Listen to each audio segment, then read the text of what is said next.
está en línea Carlos Sánchez Berzain, politólogo. Carlos, buen día, ¿cómo le va? Hola, buen día, ¿cómo está usted? Gracias.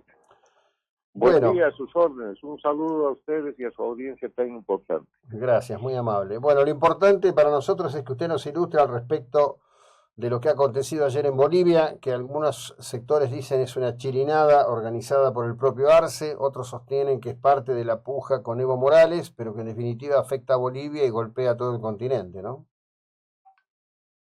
Bueno, lo de ayer ha sido, por decirlo menos, una farsa hecha por el propio gobierno, que lo ha confesado el general supuestamente golpista, el excomandante del ejército. Para entender esto hay que entender el contexto en que hoy día está Bolivia. Bolivia es un país que tiene una crisis económica atroz, no hay dólares, se han acabado, se han gastado las reservas. Es un país donde no hay gasolina ni hay diésel y que hay expresiones populares y bloqueos para reclamar aquello. Es un país en el cual hay una disputa entre Evo Morales, que era el jefe, que es el jefe del sistema, con su delfín, que es Arce Catacora, que puso en la presidencia después de que Evo Morales renunció y hizo el fraude del 2019. Es una situación en la cual Bolivia forma parte de este grupo de países con Cuba, Venezuela y Nicaragua, que han hecho noticia hace unas semanas porque Bolivia firmó un convenio con Irán para ser básicamente una base militar de Irán. Bolivia le está entregando a Rusia y a Irán su litio y su uranio. Entonces, en ese contexto, además hay que recordar que esta semana se celebra en Asunción la Asamblea General de la Organización de Estados Americanos, lo que crea un ambiente importante para el tema noticioso. En ese contexto, ayer se ha producido un simulacro, una puesta en escena de un golpe de Estado que no ha tenido ninguna característica de golpe, porque lo primero que ha hecho el militar supuestamente golpista ha sido ratificar al presidente y decirle que lo que quería era cambiar el gabinete. Y después, cuando ha aparecido el presidente y ha dicho que se vaya, se ha ido. Y después ha declarado que él ha hecho esto por instrucciones del propio Arce Catacora, que, entre otras cosas, si usted revisa la encuesta de Gallup de hace unas semanas, es el antepenúltimo presidente menos popular de la región, que tiene solo 18% de respaldo popular. Entonces, todo eso lleva a una conclusión que ya la ha dado el pueblo boliviano. Esto ha sido una farsa de esas que monta el sistema del socialismo del siglo XXI cuando tiene debilidades para seguir permaneciendo en el poder. Y lamentablemente el mundo ha sido sorprendido con esto porque ayer todos los titulares han sido golpe de Estado en Bolivia, toda la Asamblea de la OEA ha respaldado la democracia en Bolivia, que no existe. En Bolivia hay más de 300 presos políticos. Los más notables son la expresidenta Yanine Áñez, el gobernador de Santa Cruz, el departamento más importante de Bolivia, el señor Camacho y otros, y han logrado un respaldo a una democracia inexistente y a un gobierno que ha montado un show, una puesta en escena con el propósito simplemente de lograr un fortalecimiento interno e internacional, que espero se vaya cayendo en estos días siguientes, evidenciado el fraude. Claro, ahora, claramente esto que usted nos ilustra, que es parte de un escenario, pero hay otra cuestión, ¿no? Estaba pensando de sus palabras que seguramente en Bolivia la cobertura debe estar, pero fuera de Bolivia no hay cobertura de todo esto que usted nos comenta, la falta de gasolina, pero además han llevado también a un sector, por lo menos de la sociedad boliviana, a extremos increíbles, ¿no? En los últimos tiempos hemos tenido varios casos de compatriotas nuestros argentinos necesitados de asistencia médica que no la han recibido, que los han maltratado. Da la impresión de que lo que ha provocado Evo Morales y todo ese movimiento ha sido realmente muy purulento para el estado general de la sociedad boliviana, ¿no?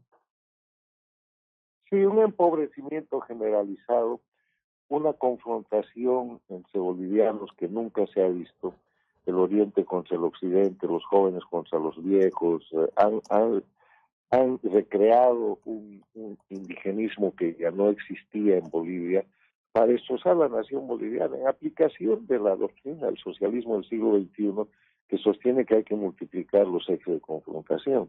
Entonces, la Bolivia de hoy día es una Bolivia confrontada, una Bolivia empobrecida y una Bolivia enojada, en la que cualquier cosa puede pasar. Pero no va a ser un golpe militar, porque los militares los controlan ellos.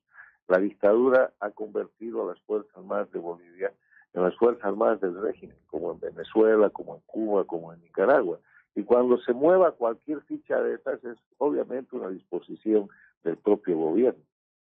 Sí, claro. Quería preguntarle su lectura, su análisis de la nueva presidenta de México, Sheinbaum, que es cuando menos un personaje extraño de familia judía pro-Palestina, pro-Hamas. Mi diagnóstico es reservado porque aunque ella llega como un títere de López Obrador y todo hace prever que va a seguir el camino de López Obrador, que ha convertido a México en un país paradictatorial. Yo defino un gobierno paradictatorial como aquellos gobiernos instalados en democracia, en países democráticos, pero que se ponen al servicio de las dictaduras porque les deben a ellas el haber llegado al poder. Los gobiernos paradictatoriales de las Américas hoy día son México con López Obrador, Colombia con Petro, Brasil con Lula y Boric en Chile. Pasó por ahí la Argentina con Fernández Kirchner, con notables acciones en ese sentido. Entonces, volviendo a México, la señora Sheinbaum tiene la opción de seguir siendo el títere de López Obrador, que es lo que parece hasta ahora que va a suceder, pero también puede pasar que una vez que tome el poder, cosa que va a suceder ahora en octubre, las cosas cambien, porque los gobiernos o los presidentes sobre todo adquieren personalidad propia en el poder. Y me guío en esto con el antecedente del Ecuador. Cuando llegó a la presidencia Lenín Moreno, él era un hombre de Rafael Correa. Pero cuando empezó a ejercer la presidencia se separó y en vez de continuar con el modelo del socialismo del siglo XXI, sacó al Ecuador de esa situación dictatorial y hoy día el Ecuador avanza en un rumbo democrático. Vea el mismo caso que estamos comentando en Bolivia.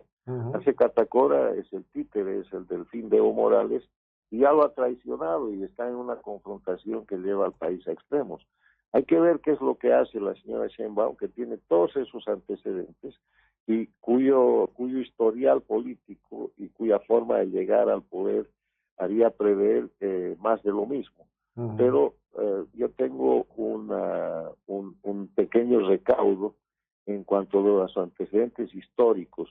Nunca los delfines han seguido fielmente la posición de su mandante. Tratan de diferenciarse y en esa diferenciación a veces se beneficia la recuperación de la libertad y la democracia, que tan agredida ha estado en este sexenio de López Obrador en México, que ha convertido la política exterior mexicana en un instrumento antidemocrático. Él prácticamente apoya la invasión de Rusia a Ucrania, apoya los ataques terroristas contra Israel y obviamente regionalmente sostiene a la dictadura de Cuba, apoya a la de Venezuela, ha rescatado a Evo Morales en 2019 cuando renunció después de hacer fraude electoral en Bolivia y ha sido una vergüenza de gestión, rompiendo la tradición de las relaciones internacionales de México que antes habían sido tan cuidadosas, ¿no?